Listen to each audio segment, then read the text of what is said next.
et encore de Premier ministre du Sénégal.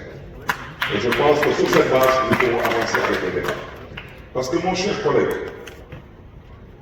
si vous regardez votre texte, l'article 2 de votre proposition de loi déroge à l'interdiction absolue de réviser la durée du mandat.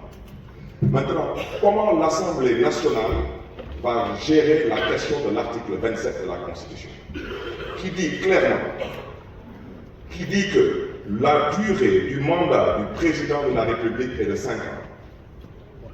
Nul ne peut exercer plus de 2 mandats consécutifs.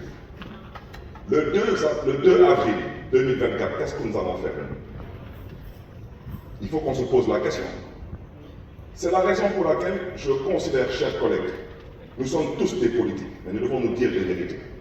Nous sommes tous issus de partis politiques. La majorité des partis politiques ici présents à l'Assemblée nationale ont répondu présent à l'appel au dialogue du président Macky Sall. Nous avons discuté. On ne s'est pas entendu sur tous les points, mais sur les points sur lesquels on s'est entendu, qu'est-ce qu'on va faire de tout cela? Voter pour ou voter contre? Je suis désolé. Le 23 juin, c'était une histoire de l'Assemblée nationale. Pour certains politiques, la suite, on la connaît. Le peuple souverain aura toujours son mot à dire. C'est la raison pour laquelle je souhaiterais d'abord, avant qu'on puisse avancer dans les débats, je souhaiterais interpeller directement Monsieur le Président de la Commission des lois.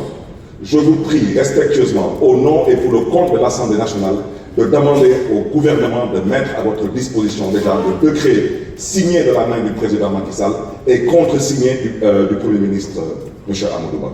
Parce que, chers collègues, c'est trop facile de se mettre ici à vouloir défendre des intérêts personnels, partisans et claniques.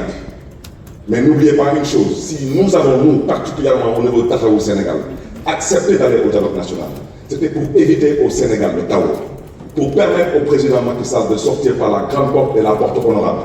Mais je vais vous dire une chose, si on laisse la majorité mécanique jouer son rôle, que personne ne dise qu'il n'a pas été averti.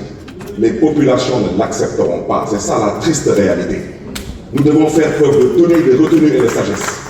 Et c'est la raison pour laquelle je terminerai mon propos en dénonçant l'hypocrisie de la CEDEAO, mais surtout la fumisterie de l'Union africaine. Parce que ce qui se passe aujourd'hui au Sénégal devrait être dénoncé.